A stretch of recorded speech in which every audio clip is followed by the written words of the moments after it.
I'm super grateful to them. Gil, their campus pastor, is the nicest guy. He's super awesome. And so when I asked him if we could use the building, he was so gracious. So at the end, I have a thank you card. If you guys would even just write your name or thank you or something on there, I'm going to give it to him next time I see him. So I would appreciate that. I want to try to get through as much as we can. My hope, if we have enough time, if I don't ramble too much, to have a time for some questions. So if you guys have questions, we'll try to have some time for that. If not, or if we have time for questions and you have more questions, I don't like to be secretive or anything like that. So always feel free to reach out, email, text, call. We'll sit down. We can go to coffee, go to lunch, and talk about whatever. And I want you guys to feel like you know what's going on the best that I can. I want to start out today. Also, just so you know, if you're wondering where your kids went, if you have kids, through this door here, if you turn left and go down the hall 20 feet and then turn left, there's a room. The lights are on, the kids are in there. And then past that, another 15, 20 feet are the restrooms. So if for some reason you need to use the restroom, that is there as well. All right, I wanted to start by just kind of going back and just a super short recap of 2023, where we've been, right? This was 2023 was really our launch year. We met in 2022, monthly in homes, but really launched in 2023. So it was kind of our first official year. We started meeting in my house every Sunday in January.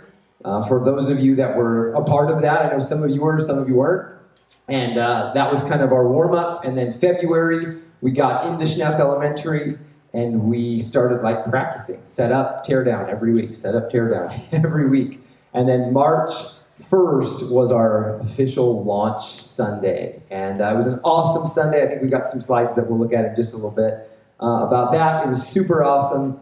We had all of this build-up, all of this hard work. And then we celebrated our launch, and it was awesome. And they were like, "Oh man, nope, Easter's coming."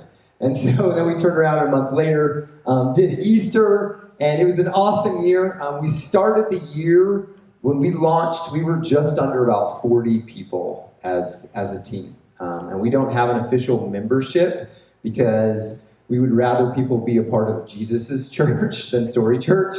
And so that's our focus and that's our priority. So it's kind of sometimes we don't have an official membership. Sometimes it makes it a little tricky to get an exact number, but we were just under 40. And then my last count, as of right now, is we're about 82 people that are a part of our team, that are committed to being a part of Story Church. So we've more than doubled in 1 year, which is awesome, which is super exciting. We also can have, this year we did a lot of just connecting with Schnepp Elementary.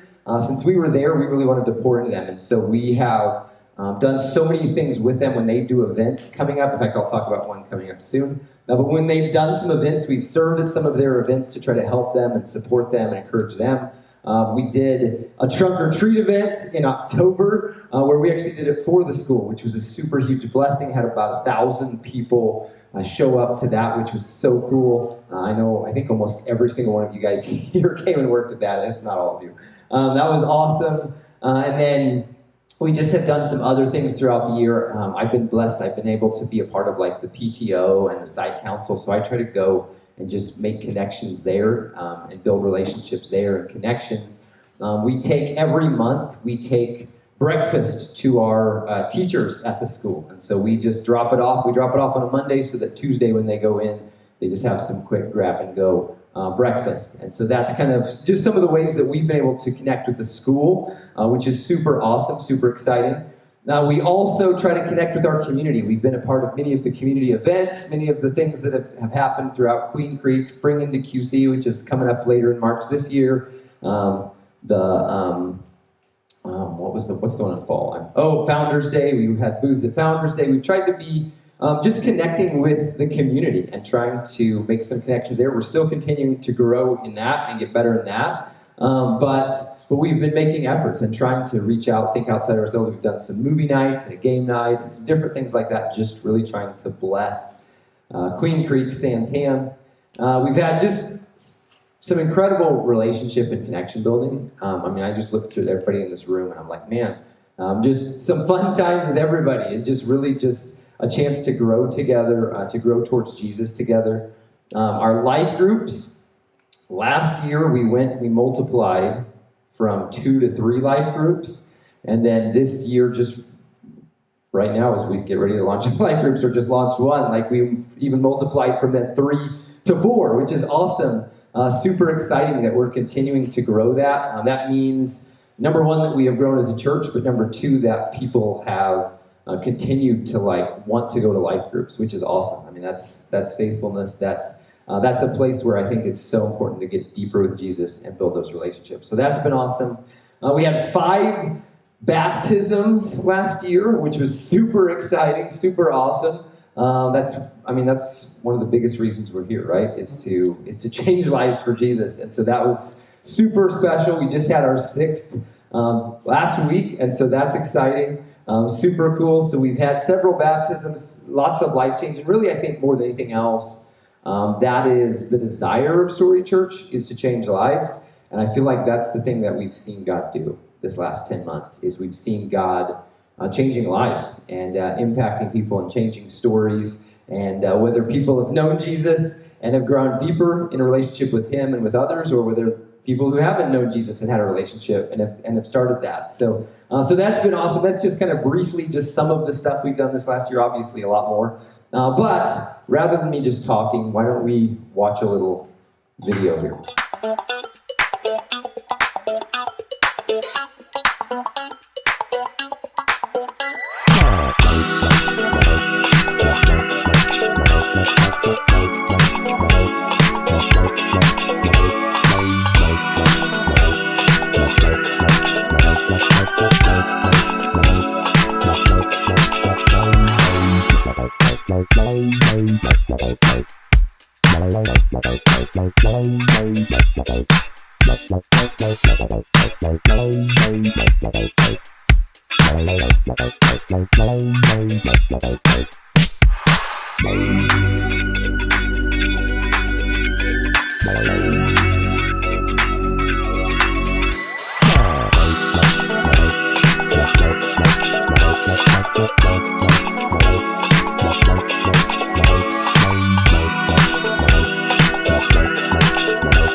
Awesome.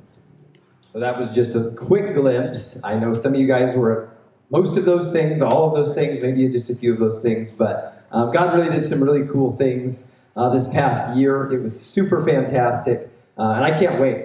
Every time I talk to people, I'm always like, hey, the journey's just beginning. Like, who knows what's next? And so I'm super excited about that. Now jump into the other packet that you have, our vision. Kind of like who we are, what we're about. Maybe you've seen this before. I've shared it in several places, but I keep wanting to go back to it because it's so important. And so let me walk through this, if I can make it the right size on my screen. There we go. So why do we exist as Story Church? We believe that every story matters, and we want to help connect people's stories to God's story. That's what we're about. That's why we exist as Story Church, is we believe that every person's story matters, that every person you come across, no matter who they are, no matter how wealthy they are, boy or girl, whether they know Jesus right now, whether they don't know Jesus, whoever they are, whatever they look like, we believe that their story matters. And we truly believe that God can help their story, and so we want to help connect people's stories to God's story. And so that's what we're about. And so if it's somebody who knows Jesus, we want to help them know him better. And if it's somebody who doesn't know Jesus yet, we want to help them find out how amazing Jesus is and how much of a difference that he can make in their life and in their story. So just a few things here. The sheet has a lot more detail that I'm not gonna go into as much. I wanted to give it to you so you can take it home, read through it. But just a few quick things. How do we behave? How do we behave? And so this is just kind of our 4 things. You've probably seen our signs as you come into the church. Hospitality, service, relationship, growth. Those are like our 4 core values that we really cling to. And, hospitality is really about welcoming people in. It's welcoming people at home, welcoming people at the church, welcoming people into your life. And hospitality, being willing to open yourself up. And it actually connects a lot with relationship. But being willing to truly open yourself up to connect with somebody is one of the best ways to connect their story with Jesus's. Because when they see who you are and what Jesus has done for you, then it impacts them more than really any words that you can ever say. You guys probably know that. And so hospitality is a big one. Just a couple things. I was even thinking about this today, or actually earlier this week as I was working on this.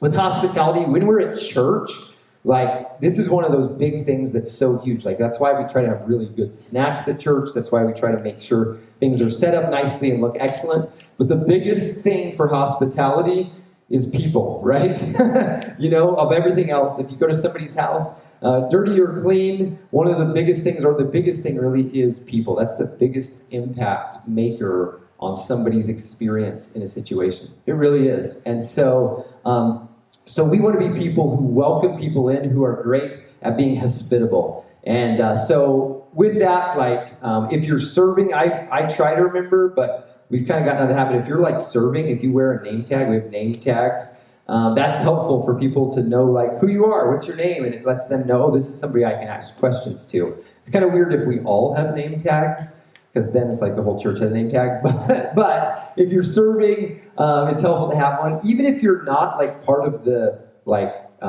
welcome group or the hospitality team, be somebody who looks around to be hospitable, right?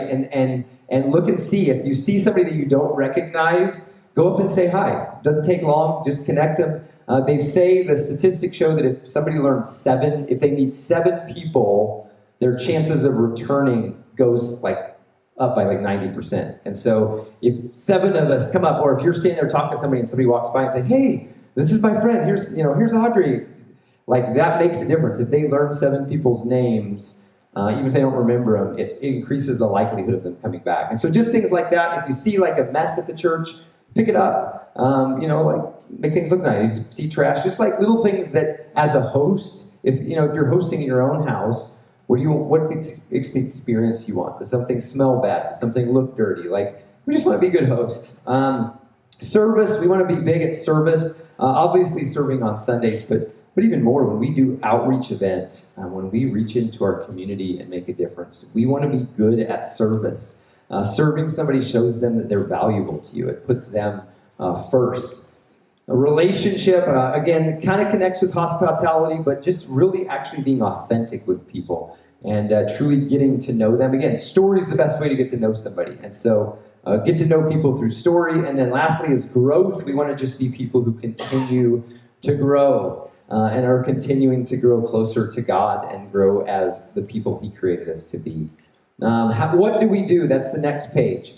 So this is kind of our primary strategy for impact. It's not really complicated, but so we want to love God, love people, and love our city through worship experiences. That's Sunday morning. That's our time of gathering together in worship. We want to love people, and one of the best ways to do that, obviously some of these have overlap, but these are really kind of the best ways maybe is through life groups. Life group is where relationship happens. Sunday mornings are crazy. You're coming, you're going. But life group is where you actually get to sit down with people and get to hear their story and share yours a little bit. And then we want to love our city, and that's again through outreach, trying to impact our city, trying to make a difference, not just to get our name out, but more importantly to get the name of Jesus and to make Queen Creek the best it can be in His name. And so that's kind of our primary strategy for impact. How do we talk? I know this is kind of a silly one, but the reason I put this in here is because wordage is a big thing. Because I don't know, sometimes you go to a church and somebody will be like, hey, go over to the you're like, this building, and you're like, well, what's that building? And somebody else calls that building by a different name, and somebody else calls this building by a different name, or like this group by a different name, and it's like, wait, I'm supposed to go to the worship center, or the sanctuary, or the gym? Like, what room, where am I supposed to go? And I know we have a small campus, but when we're unified in language, in thoughts, and the first section is thoughts, the second is kind of language, it really makes a difference in our mission, and in just, again, being hospitable and welcoming to people. I don't like to be confusing, right? Confusing, it's hard enough to get up, to go to a strange building that you've never been in, to talk to a bunch of strange people, to try to, like, church is hard. It's hard to go to church, and so we want to try to make it as easy for people. Some of our common phrases of purpose, our phrase, disciple people to and through salvation, through hospitality, relationships, service, and growth. So it's a reminder of our core values, but also a reminder that we want to help disciple people, not just to becoming believers, but then to continue growing in their relationship with Christ and to not stop there. Now we want to connect people's story to God's story. Again, every story matters. This is a phrase that we like to use, I like to use. Now believers are expected to serve more, give more, and have their opinion matter less, which is tough. But again, it's just like, as a parent, I sacrifice for my kids. There are things that I do for my kids, which takes me giving of myself, right? That's what a parent does. And so as more mature believers, if you've had a longer relationship with Christ, we should be willing to sacrifice our desires to meet somebody else's needs. And so I always say, if rap music is going to bring people to church, then let's have a rap worship service. Not my favorite, but hey, if that's going to impact the most people for Jesus, I'm okay with it. Because that's not what it's about. One of my favorite stories, because story's important, my brother-in-law is a pastor, and years ago, he was at a small church in Missouri, and they switched at the church, from being more of a calm worship service. Worship is it's not as big as it used to be, but it used to be a big, tension point, and they switched to a little bit more upbeat music with drums and lights and stuff. And my brother-in-law one time, because it made a lot of people upset, always does, change always does, my brother-in-law said he was standing at the back of the worship center one time, getting ready to go up to preach, and he's standing at the end of a row of chairs, and there's this old lady who's standing there, during the worship time. And she turned to him, and she turned to my brother-in-law, and she said, I hate this music, but I love what it's doing for the teenagers, because the teenagers are all up front. And so she was excited about the music, not because she loved the music. She didn't like the music. It wasn't her preference, but she understood it was bigger than her. Sweet, sweet lady. I actually knew her pretty well. She's passed away since. But that's the kind of heart I desire to have, is to be willing to give up what I want for what somebody else needs. Does this reach the one? One thing that I haven't talked about enough lately, but we want to, each one of us should have a one. And as a church, we kind of have this desire of somebody that we want to get to know Jesus. And so it's we want to think through, as we plan things for the church, as we do things for the church, is this reaching our goal? Is this reaching the person who doesn't know Jesus? Is this reaching the person who doesn't yet have a relationship with him? And so keeping that mentality is helpful. Now, people over projects, I do say this one quite a bit, because this one is a big one. People over projects. So if you're at the church, if your job is to hand out bulletins, the reason we don't do bulletins, but if your job is to, yeah, I know.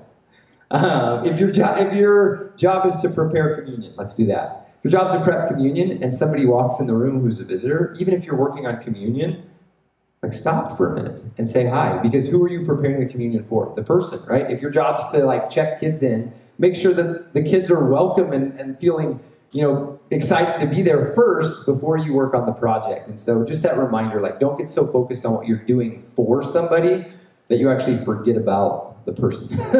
And so that's really a big one that I like to remind myself of a lot. It's easy to check boxes. It's harder to build relationships, right? Multiply yourself. And so remember to pour into others and not just use them. I don't want to be a church. I don't want to be a person where I look and go, man, we have volunteer needs, and so I'm just going to try to find a body who's willing to do it and stick them in there.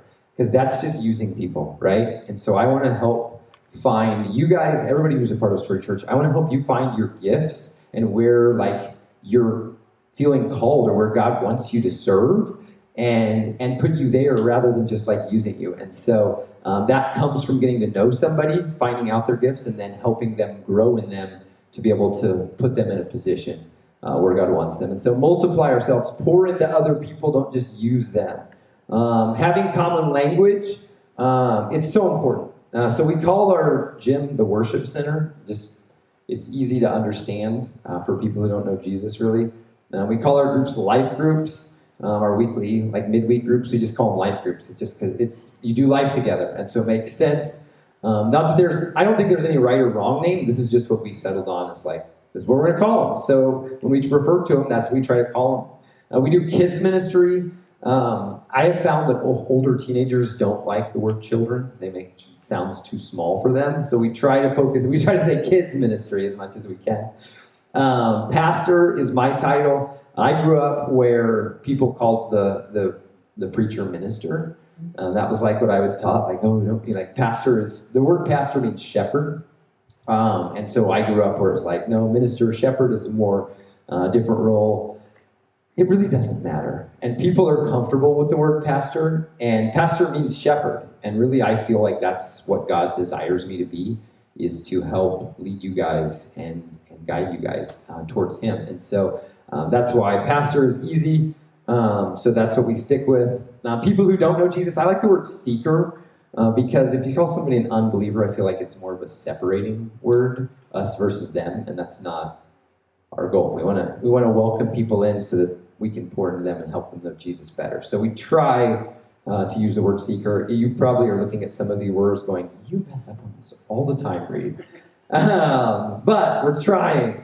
Volunteers, some churches like try to come up with a fancy name. I feel like volunteer is easy, and I feel like as long as we work hard, which hopefully you guys feel that, like, to value our volunteers, it really doesn't matter what people who serve are called. It's more like how you treat them than the title you give them.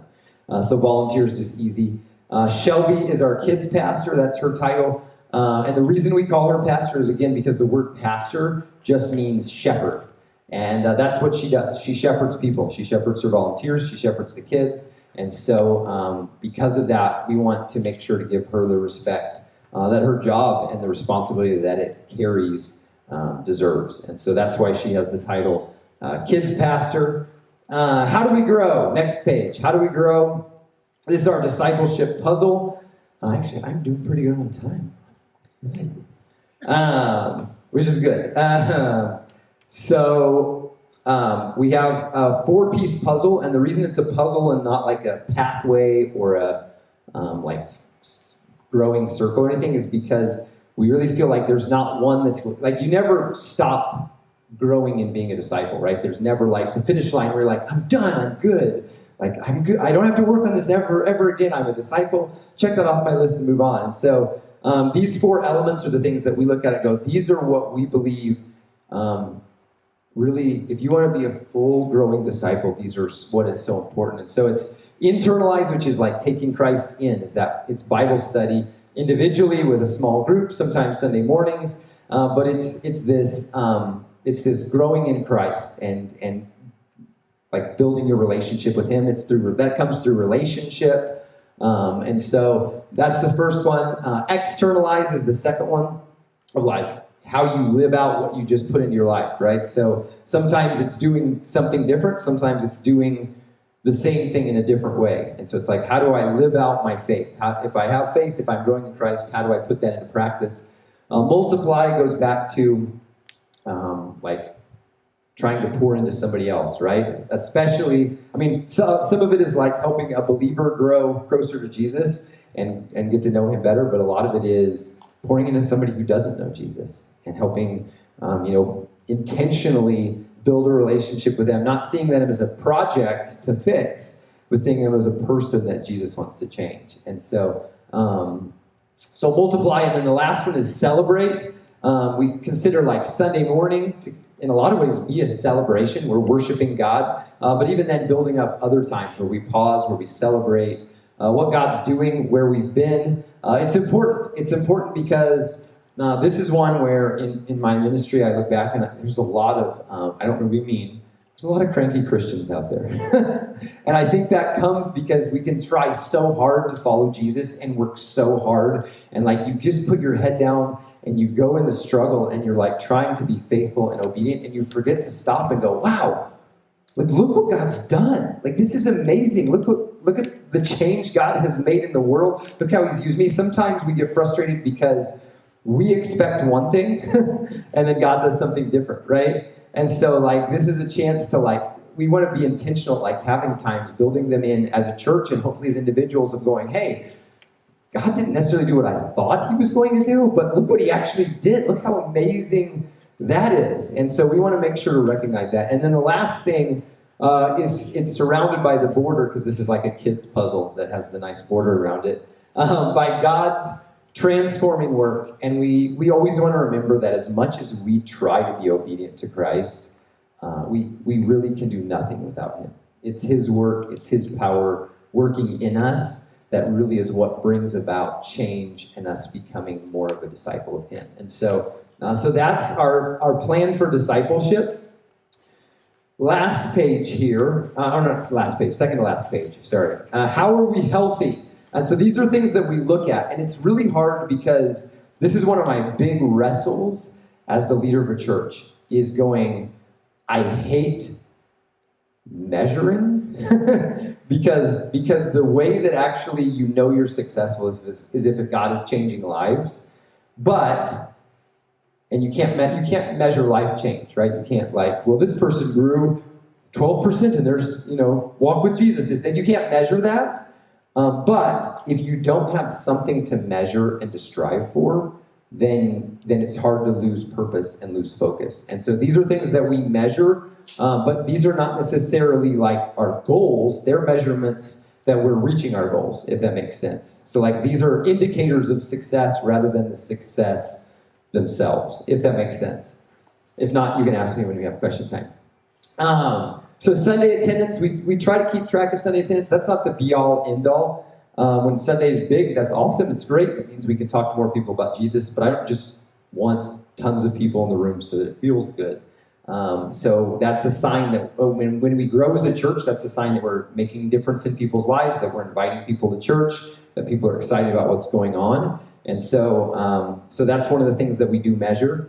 Life group engagement, that means, because when we see a high percentage of life group, which we have a super high percentage of people who go to life groups, which is awesome. I love that.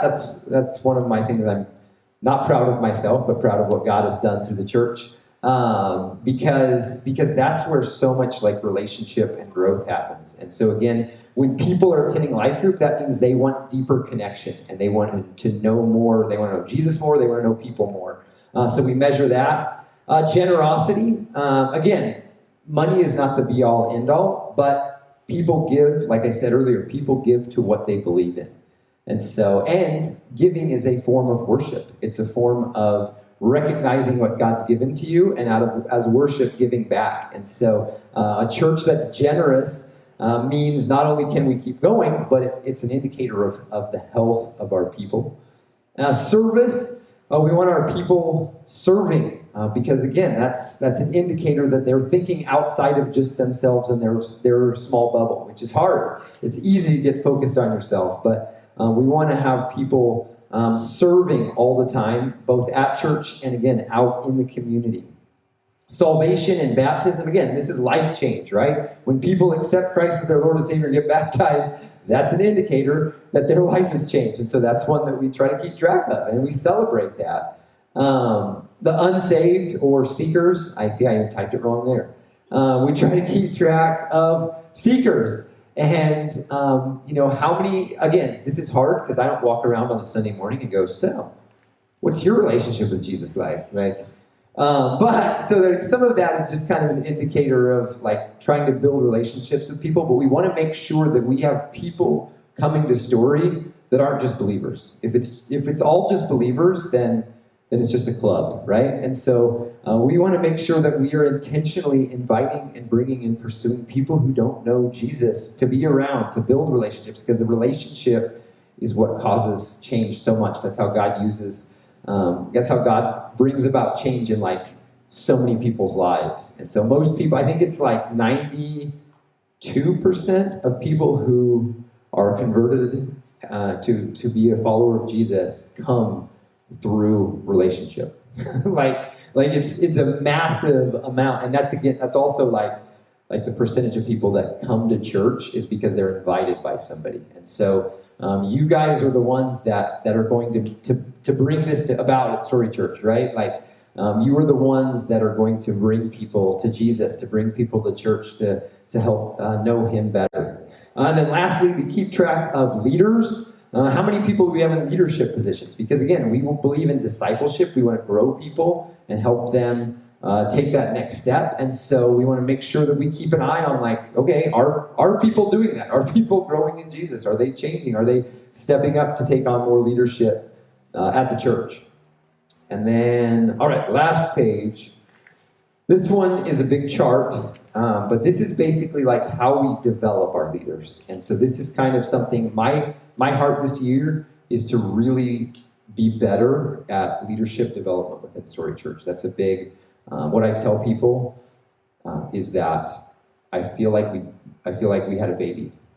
And so like, if you've had a baby, what you do is, at least this was how it was for us, but you like plan and you strategize, and you get the nursery ready, you buy all the clothes, you get everything ready, you pick out a name, you get all this. You're like, man, we got everything covered, easy peasy. And then the baby's born, and it's like, oh no, what's going on? Like, I'm not qualified for this. Like, what am I going to do? And so then you like panic and you like worry for the next like 9-10 months of just like, I got to make sure diapers are changed, and this thing's got to be fed, and I've got to like make sure it doesn't die on me, and like I don't want, like, you know, you're like all of this stress. And then after like you get into the routine, it's like, okay, then you can like, okay, now I can like start to actually build some like plans in place and like strategize a little bit better. And so I feel like that's kind of where we're at.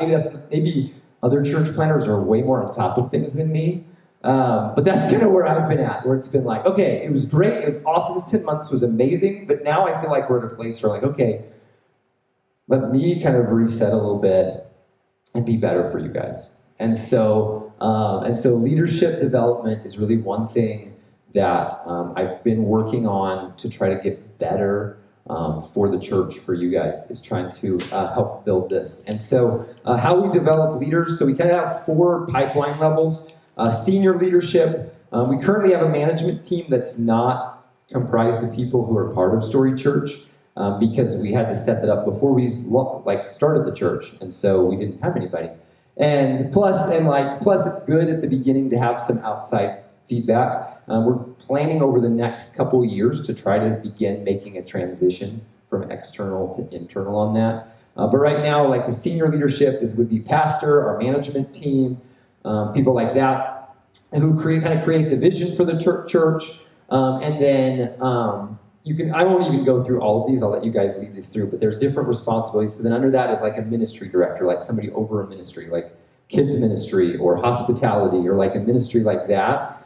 And the expectations there that we see for someone like that. And then a leader is someone who is kind of under that, somebody who provides leadership for a ministry team. So they're not fully like over a ministry team, but they kind of help lead a ministry team and come alongside a partner. And then a volunteer is someone who's willing to just give of their time to come in, to serve, to pour in, and just make a huge difference that way. Sometimes it's the grunt work, and sometimes it's the most important job. In fact, under volunteer, there's the word greeter. And let me tell you something, I feel like that's literally one of the most important jobs at a church.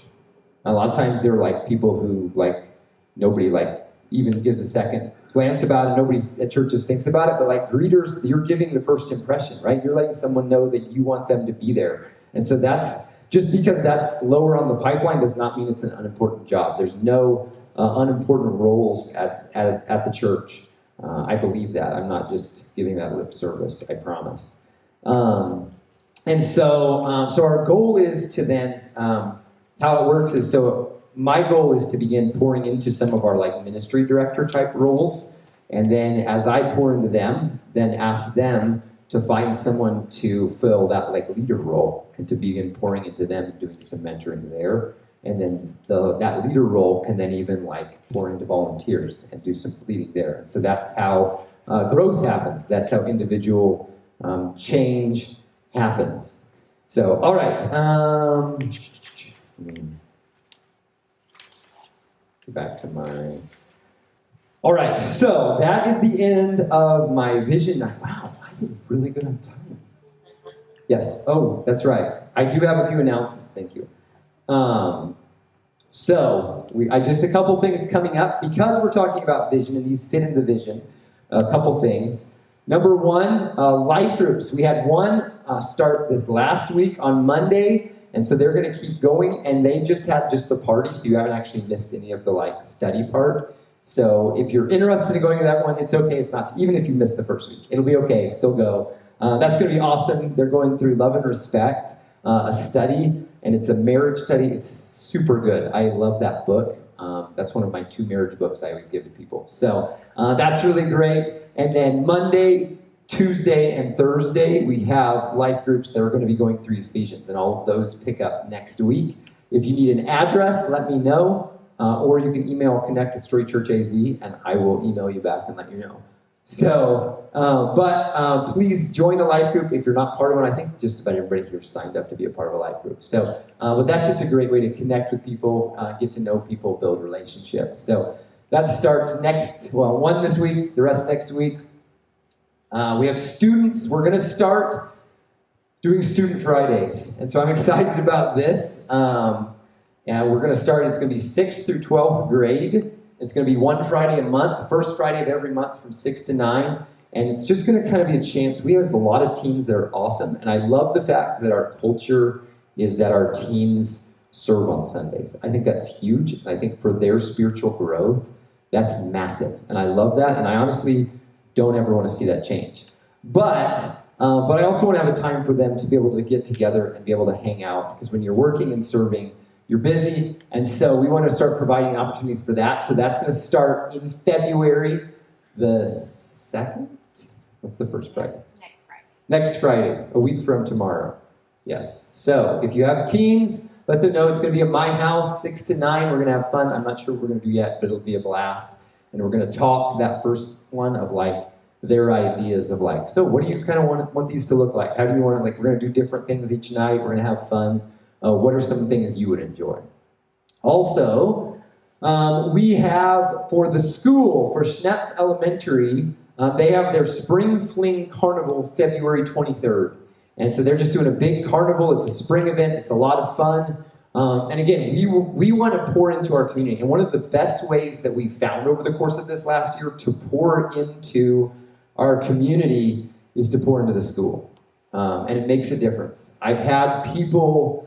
I was at a restaurant a few months ago, and I had a gentleman come over and thank me for what Story Church has done for the school. There's a guy, I'd seen him before, I'd never actually talked to him, and he was so excited that we meet at the school and that we pour into the school. So it makes a difference. We have some people who have actually been a part of the school or are a part of the school, and so that's cool too. And so we're pouring into our own families as well. And so this is a chance to just bless the school, but also the community, like the people who live around the school. And so if you would be interested in helping, it's from 5 to 9. If you can sign, like, we're going to have 2 things. We're going to have a booth set up for for the whole time where we're going to just like give out some prizes and connect with people. But then if we have enough people sign up, we're going to help do carnival games too. They'll assign us. So even if you can just help for like 1 hour or something. So let me know if you're interested in being a part of that. The more people we can get, the better. It really is cool. The school is so grateful, and I try to bring them to events, but they've given us like 2 thank you cards. The school has like that all the teachers have written in, and it's really cool because they know that we care about them, and that's because of you guys. So I want to keep that going. So please let me know if you're interested in signing up for that. Also. We have Compassion Queen Creek is coming. And this is a cool thing that a lot of churches have partnered together and work on. And it's a really neat ministry. They do all sorts of stuff from like dental work, medical work, vision, spa stuff, haircuts, family activities, food. Like there's just all of this just way of blessing underprivileged folks. And so we want to be able to be a part of this. They've done it for years and done it well, so we want to try it out and see if it's something that we can jump in and make a difference, because we love partnering with other churches. That's one thing that's big on my heart, on our heart as a church, is we're not in competition with other churches. We're all trying to win people to Jesus. And so rather than compete, again, we're in Central's building. And so they welcome us in. And so we want to partner with other churches, because that's really an effective way, a better way to reach the community a lot of times. And so if you would be interested in being a part of that, that's March 2nd. It's 8 to 2. And there's lots of ways to serve. So if you're interested, again, email me for that. Talk to me about that, and we'll get you plugged in, get you figured out for that. And then lastly, this is just stuff coming up. I just wanted to give you guys some awareness. The next day, March 3rd, is our anniversary Sunday. We're going to be celebrating. And so it's going to be a party. It's going to be a lot of fun. Please come to that. Invite people. It's just going to be a celebration. Again, we want to celebrate. We want to celebrate well what God has done. A year ago, I had plans for like what a year was going to look like, and I don't know if this was it, but this is way more incredible than I think I could have ever imagined what God has done. And so we want to pause and we want to celebrate. And so please come to that. Put it on your calendar. Don't miss church that day, March 3rd, at the school, obviously. So is that all my announcements? All right. That said, I want to move into our last section here. And so here's what we're going to do. 7:24. So let's plan to spend about 15, no, let's not do that. Let's plan to spend 10 minutes, because then that'll give us like 10 or 15 minutes before we have to tear down and be out of here. So we're going to spend about 10 minutes, and here's what I want. You all have pens and notepads on your chairs, and that's because you have some homework to do. So the first thing I want you to do is I want you to write down on that piece of paper the name of someone that you know who does not yet have a relationship with Jesus, or maybe they used to have a relationship with Jesus and it's really been rocky or struggling, but someone that you would like to invite to Story Church in 2024. So you can write down 50 names, you can write down one name, but write down a name. And you can keep thinking about it while you listen. But in a minute, I'm going to have everybody come up and stick it to the sign here, because I want to be able to pray for those names too. So I want you to be praying for those names this year. If you want to take a picture, we're not going to put it up on social media. So don't feel like, your friend Ralph is going to see it and be like, why is my name up there? We're not going to do that. But if you want to take a picture for your own use to be able to pray for you and other people's friends, and then I want to be able to take those home and pray for you guys as well. And so write down, like I said, at least one name of somebody that you want to invite to church in 2024, and then be in prayer for it. I'll be in prayer for it. Look for opportunities. Look for those opportunities where God opens the door to start having those conversations and to invite them to church. Again, over 90% of people come to church through personal invitation. When we do marketing and advertising out in the community, it really is more of a support for what you guys are doing in conversations with people. So that's the first thing. The second thing, then you're going to take the next page on your notepad, and this one is going to be personal. This is not one you're going to share. You can keep it to yourself. But I want you to write down one step that you want to take this year for each piece of our discipleship puzzle. So just for you, so internalize. So write down like an I, or you can write down internalized or whatever. And write down, use as many notepads as you want, because you can take the rest of the notepad home. Don't feel bad using lots of papers. But write down something that you want to do to get better at internalizing. Maybe you've been not been a part of a life group, and you're like, I want to be a part of a life group. Or maybe you're like, I'm not great at reading the Bible every day, so I want to get better at reading the Bible every day. Just one simple step that in 2024 you personally can do. This is what I want to do to get better at growing my relationship with Christ. And so that's the first one. Then write down externalize. One thing that you want to get better at externalizing this year. Don't make a long list on this one, because it's super easy to I can do all this, and then it's overwhelming. So just write one thing. What's one thing you want to get better at externalizing this year? How do you want to live out your faith better? Is there some change you want to make in your life? Is there some, when you go out and go golfing with a buddy, do you want to do that more intentionally for Jesus, whatever that looks like? Or do you want to do something different and maybe instead of going hang out with a buddy, you go serve somewhere? But what's one way that you want to do something different this year for Jesus? Again, I don't need to look at these. It's for you and the Lord. But I'm going to challenge you. This is we're growing as a church individually. Multiply. I want your third one. Write down something that you want to do this year to multiply yourself.